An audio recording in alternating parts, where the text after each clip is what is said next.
One of the most important aspects of writing is engaging your reader. And really, even though this is an extremely important aspect of writing, it's something that students might not often think about, because when you're writing a paper for me, you might not be thinking, oh, I need to accommodate for an audience, or oh, I need to make my reader want to read what I'm writing. You're writing something for an assignment. You're doing it because you have to, not because you want to, and things like that. And I understand that. But if you truly want to improve your style and how well you're able to write, you have to imagine that you are writing to somebody who wants to read your writing, excuse me, and someone who does want to be engaged and does want to be entertained by what you have to say, instead of just writing for me and doing it for a grade. So you're going to have to kind of get out of your comfort zone in that way, perhaps. But I promise that if you're more concerned about your reader than you are getting a boring assignment done, your writing is going to improve. So think less about the assignment that you're trying to accomplish and more about trying to entertain your reader. Because yes, I probably am your only reader. And you may think that, oh, well, she has to read it. I don't have to engage with her. And while, yes, that's true, I would still appreciate if you would view your writing as something that you want me to read, because I really do have students that I really look forward to reading their work, because I trust them and I know that they're going to do a good job and they're going to teach me something, and I'm going to find joy and pleasure in reading what they have to say. So I'm human. I want to read what you have to say, but if you don't acknowledge that and write in order to entertain and to instruct, then it's not going to be pleasurable for you as the writer, and it's not going to be pleasurable for me as the reader. So this is why I want to bring this up as a lesson on style, so that you can be more aware of somebody who is actually reading your paper and what you can do to make that a more enjoyable experience for them. I do have instructor friends who, if they're not engaged with a student's essay, they won't finish reading it, and that's not a really good thing. So you want me to want to read your paper. You want me to be engaged with your reading.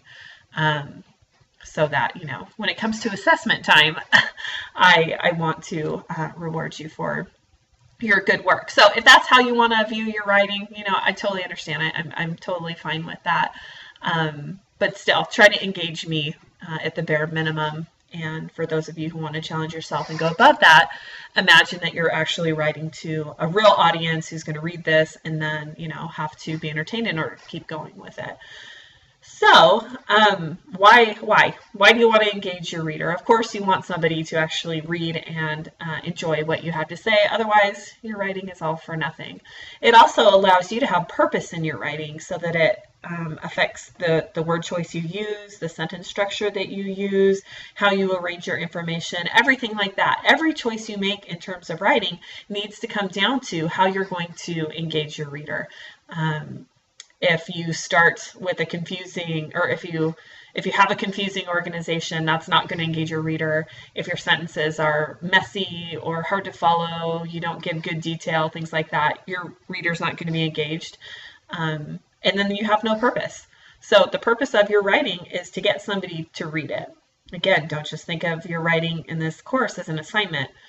You want to have purpose. You want somebody to enjoy and to learn from what you have to say. Otherwise, what is the point?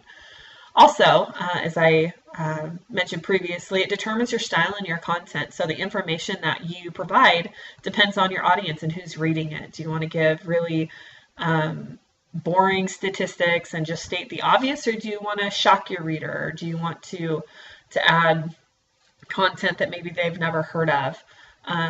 So you have to think about what you're going to include in your paper, and then of course you have to figure out how you're going to write in order to keep your reader's attention.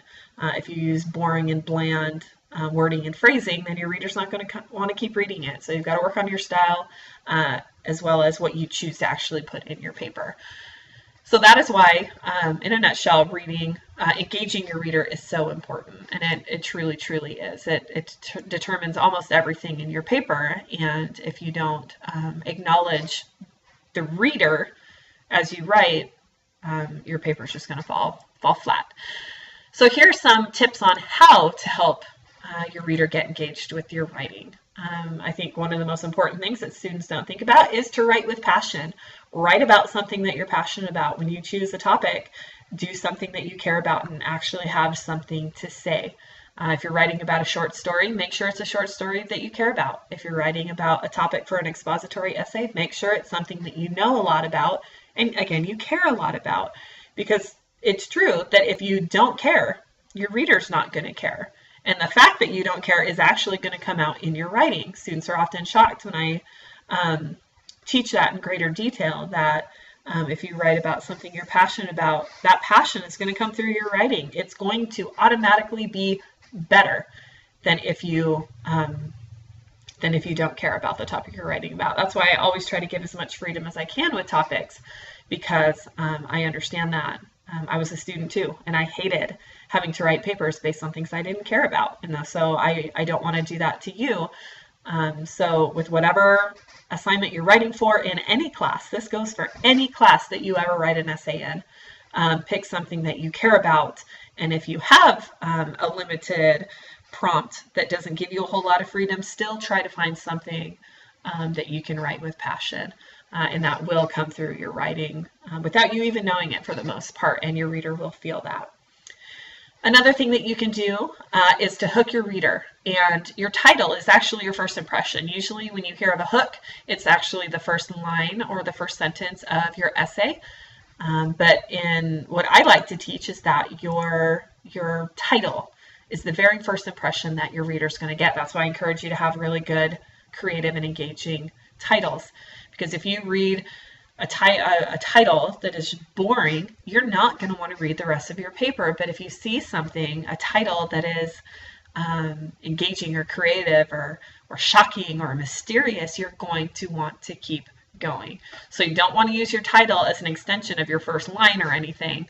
In terms of, a sentence, you start a sentence in your title and then continue. You don't want to do something like that. That's ungrammatical. But you want something more than just a boring, bland 1 or 2 word title. Give something with a little bit of creativity to it, and that's going to create a really good first impression right from the get-go. Your reader's going to want to read your paper without even starting it yet, and that's why your title is so important. Then once you have a good title in place, you do want to work on that first sentence, that hook. Think about a statistic you could include, a definition, a quote from somebody, just something to get your reader's attention. And generally, it can be quite broad. It doesn't have to be a really specific detail. It can be, but you can just start really broad about whatever your topic is and then get more specific as you go in your introduction. The one rule I have is do not use a rhetorical question. That is not an engaging style. That is something that perhaps you've learned in high school or at some other point, but in terms of academic writing and elevating your style, rhetorical questions are not the answer. Don't use them for your title, don't use them in your introduction, don't use them as your thesis statement, and don't use them in your conclusion. Basically, don't ever use a rhetorical question in your paper. As your reader, if you're going to write to me, I will 100% lose interest if you ask me a rhetorical question. I hate them. So hopefully you're understanding that I really don't like rhetorical questions. I think they're lazy. I think they're really low skill, and it's time to move on. So do not use rhetorical questions in your paper ever. And I especially despise it when students ask a series of rhetorical questions. I've seen conclusions that had, I think, 3 or 4 in a row, and I just wanted to scream. So please don't use rhetorical questions ever.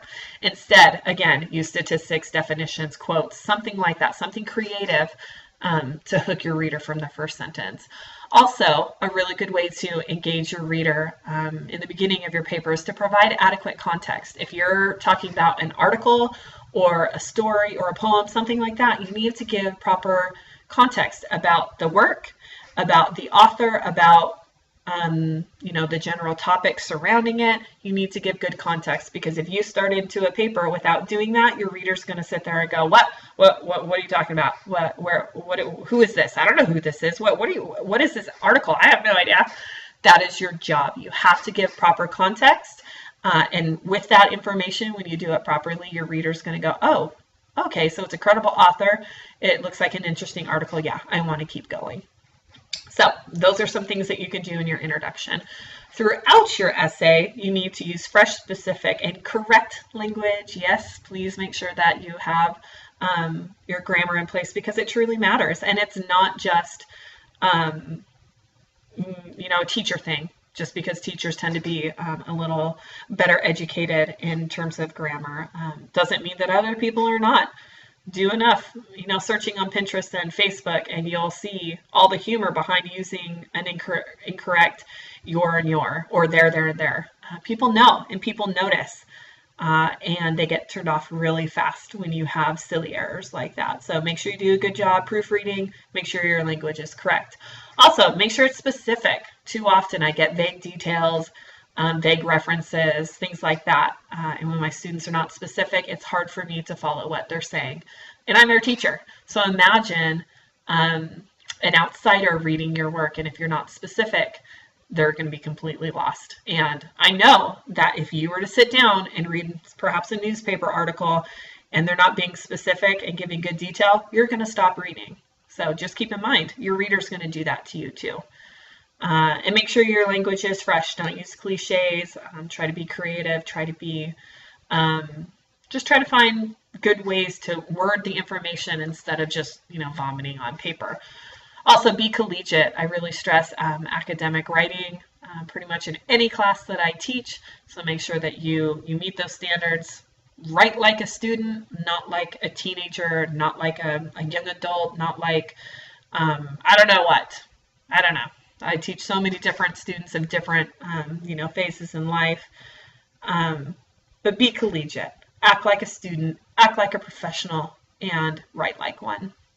And so when I say use fresh language, things like, in this paper, I am going to talk about boring, that is not engaging, nobody wants to read that. In your conclusion, frequently people do, in conclusion, boring, nobody wants to read it. That's when your reader rolls back their eyes and, pretends that they're dying. So you need to find new ways to transition into your conclusion or to introduce your paper, things like that. Be fresh, be creative. Moving on, make sure you use sentence variety and transitions to create flow, because if your reader is jolting from one sentence to the next, they're not going to want to keep reading it. You have to keep them engaged. You have to keep the information flowing from one idea to the next. It needs to be logical, and it needs to move fluidly. The metaphor I frequently give, and you'll probably hear it elsewhere, the metaphor I frequently give with transitions is stepping stones. You don't want stepping stones across a creek for your body paragraphs, where your reader has to jump and jump and jump. And if they get lost, they fall in. You don't want that. Instead, you want a smooth path where all of your information is tied together so that your reader can just gently stroll from beginning to end. Isn't that a lovely metaphor? So transitions and sentence variety have a huge impact on your flow, and it has a huge impact on how easy your reader is able to follow you and how they're able to read your paper. Also, be credible. If you have a paper where you're using research or evidence, you have to use it appropriately. Again, if you're using a poem, make sure that you use direct quotes from that poem effectively. If you're using outside research about that poem to support your analysis of it, you have to integrate those appropriately. If you're using research for an argument about, a political topic, you have to make sure that it's unbiased. You have to make sure that it's, again, integrated correctly, that you've got the credibility of your authors in place, things like that. So not only do your sources and your evidence and research have to be credible, you have to be credible in how you use that information. Because if I read a paper and everything is integrated inappropriately and incorrectly, it's hard to trust you as the writer when you can't work with your material properly. So it's not just that your research has to be good and from a proper source, but you have to use it correctly. All right, so then you want to end your paper with power.